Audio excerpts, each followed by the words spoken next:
Ika-27 Kabanata. Ang biyahe ni Pablo papuntang Roma. Nang mapagpasyahan nilang papuntahin kami sa Italia, ipinagkatiwala nila si Pablo at ang iba pang mga bilanggo kay Julius.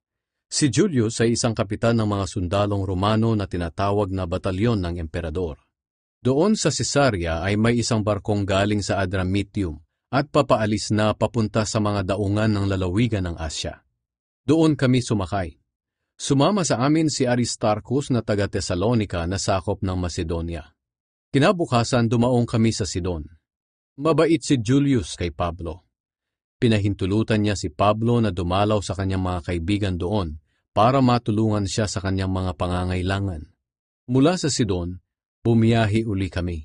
At dahil salungat sa amin ang hangin, doon kami dumaan sa kabila ng isla ng Cyprus na kubli sa hangin. Nilakbay namin ang karagatan ng Cilicia at Pamphylia at dumaong kami sa Myra na sakop ng Lycia. Nakakita roon si Kapitan Julius ng isang barko na galing sa Alexandria at papunta sa Italia, kaya pinalipat niya kami roon. Mabagal ang biyahe namin. Tumagal ito ng maraming araw at talagang nahirapan kami hanggang sa nakarating kami malapit sa Cnidus.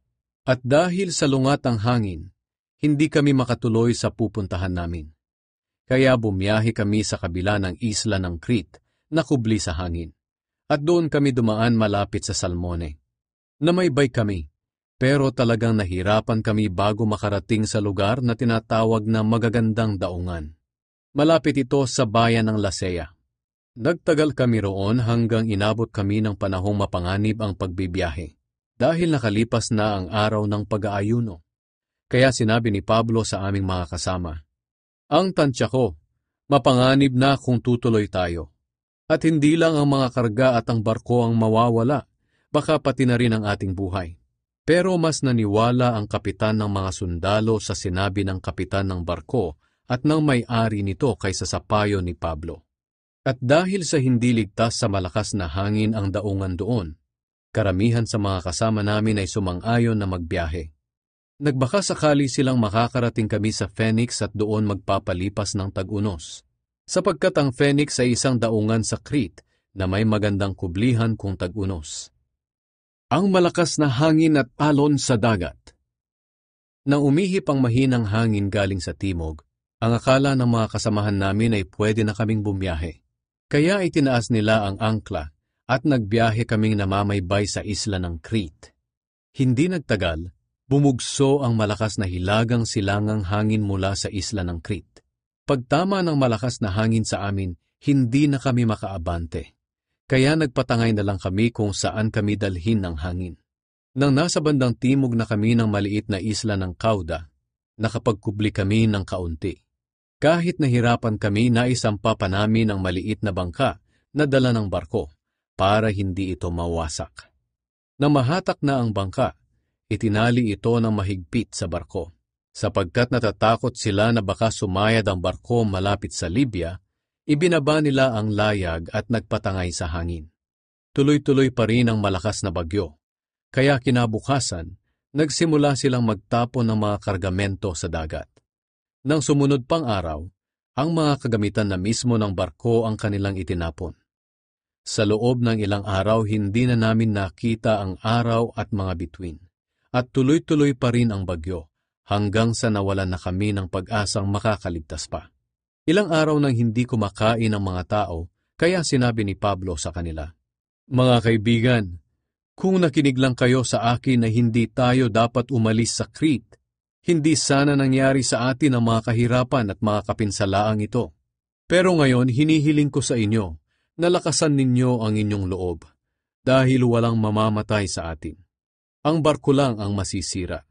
Sapagkat kagabi, nagpakita sa akin ang isang anghel. Ipinadala siya ng Diyos na nagmamay-ari sa akin at aking pinaglilingkuran. Sinabi niya, 'Pablo, huwag kang matakot. Dapat kang humarap sa emperador sa Roma. At sa awa ng Diyos, ang lahat mong kasama rito sa barko ay maliligtas dahil sa iyo. Kaya mga kaibigan, huwag na kayong matakot, dahil nananalig ako sa Diyos na matutupad ang kanyang sinabi sa akin. Pero ipapadpad tayo sa isang isla. Ikalabing-apat na ng gabi nang tinangay kami ng bagyo sa dagat ng Mediteraneo. At ng mga hating gabi na, tinansya ng mga tripulante na malapit na kami sa tabi ng dagat.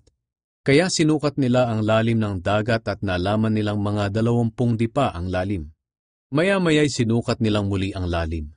At mga 15 dipa na lang. At dahil sa takot na bumangga kami sa mga batuhan, naghulog sila ng 4 na angkla sa hulihan ng barko.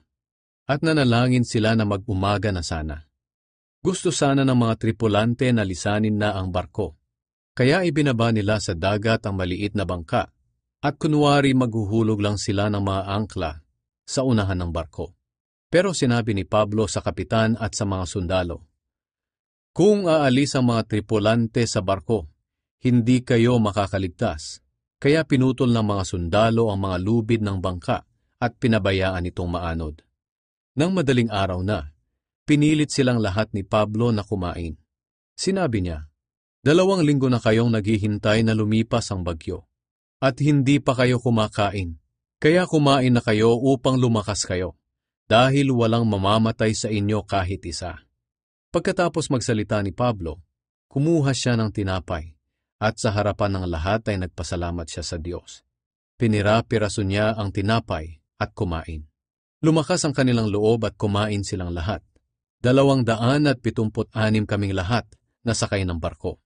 Nang makakain na ang lahat at busog na, itinapon nila sa dagat ang kanilang mga dalang trigo para gumaan ang barko. Ang pagkasira ng barko.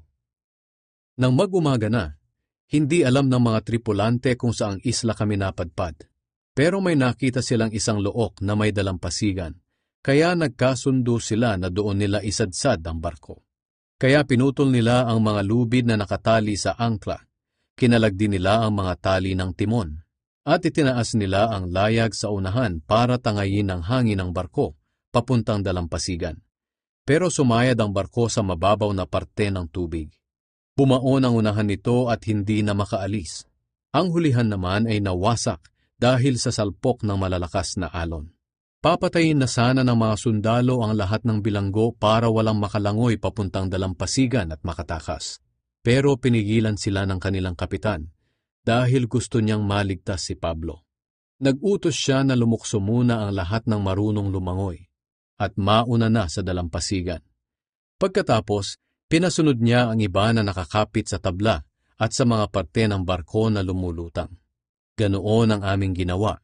At lahat kami ay ligtas na nakarating sa dalampasigan.